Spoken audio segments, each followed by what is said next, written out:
Why most people never experience real compounding. Everyone talks about compounding like it's magic. But if it's so powerful, why isn't everyone rich? Why does your money feel like it barely moves? You invest. You wait. And nothing exciting seems to happen. And that's where most people get it wrong. Because the truth is, most people never experience real compounding. Not because it doesn't work, but because they quit before it does. Or worse, they unknowingly delay it. And today, we're going to fix that. Let's start with the biggest mistake. People expect compounding to feel powerful right away. They think, I'll invest for a couple of years, and I should see big results. But that's not how this works. Compounding is backloaded. That means most of the growth happens later, not at the beginning. In the beginning, it's slow, painfully slow. You might invest $200 a month. Month 1, nothing. Month 6, still small. After a year, it barely feels worth it. And your brain starts asking questions. Is this even working? Should I be doing something else? Or am I wasting time?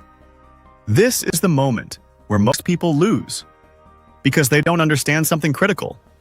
There's a phase of investing that almost nobody talks about. I call it the invisible years. The invisible years are when you're doing everything right, but it doesn't feel like it's working. You're consistent, you're disciplined, you're investing, but the results?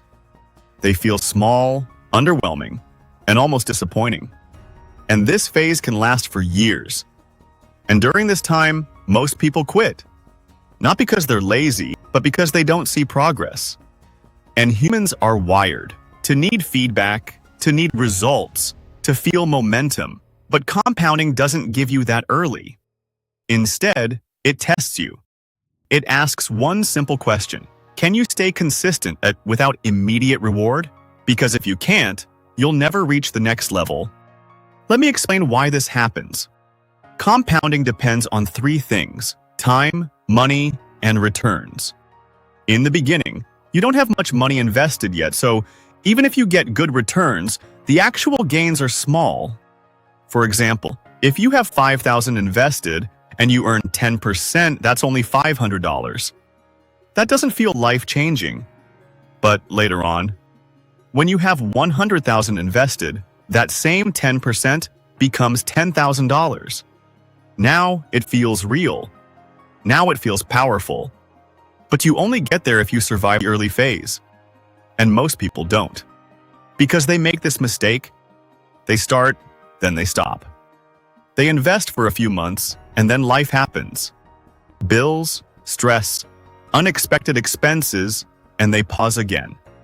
Repeating the process over and over, and every time they stop, they break the compounding chain. It's like planting a seed, then digging it up before it has time to grow. Compounding needs consistency. Without it, it resets. Another mistake? Chasing faster results. People get impatient, so they start looking for shortcuts.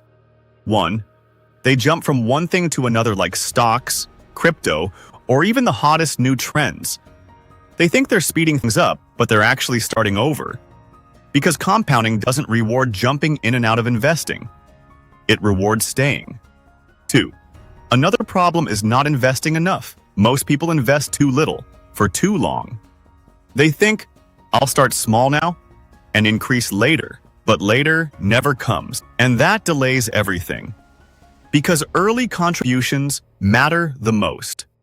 The earlier you invest, the more time your money has to grow. And time is the most powerful part of compounding. 3. Then there's emotion. The market drops. And people panic. They sell, they stop investing, they pull out. Just like that, they destroy momentum. Because compounding only works if you stay in the game. Now here's where everything changes. There's a moment where compounding finally clicks. At first, you are doing all the work. You're contributing, you're building, you're pushing forward, and suddenly, your money starts working harder than you. Your investments begin to grow without you increasing anything. You might be investing $500 a month, but your account starts growing by $1,000 and then $2,000, and then more. That's the turning point. That's when compounding becomes real. That's when it becomes visible, and that's when it becomes powerful. But here's the truth. Most people never reach this point. Not because it's impossible, but because they quit too early.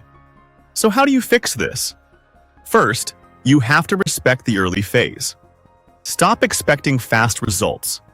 Stop chasing quick wins.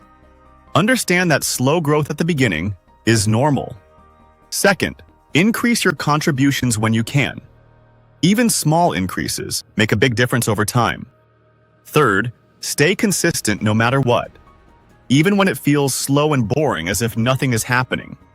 Because something is happening. You just can't see it yet. Fourth, focus on long-term growth. Avoid distractions. Avoid constant switching. Pick a strategy and commit to it. And finally, think in decades, not months. Compounding is not a short-term game. It's a long-term system. And the people who win are the ones who stay in it the longest. Here's the truth. Compounding is simple, but it's not easy. Not because it's complicated, but because it requires patience. And patience is rare. Most people want fast results, quick wins, immediate progress. But compounding doesn't work like that. It rewards discipline, consistency, and time. And if you can master those three things, you don't just grow your money, you build real wealth. So if you've been feeling like you're not making progress, now you know why. You're not failing. You're just early. And if you stay consistent, everything will change. If this helped you see compounding differently, like, share, comment, and subscribe to Smart Money Compounds. Because here, we don't chase money, we build systems that multiply it. And if you're ready to go deeper, click the next video on your screen. Because the next thing you learn might change everything.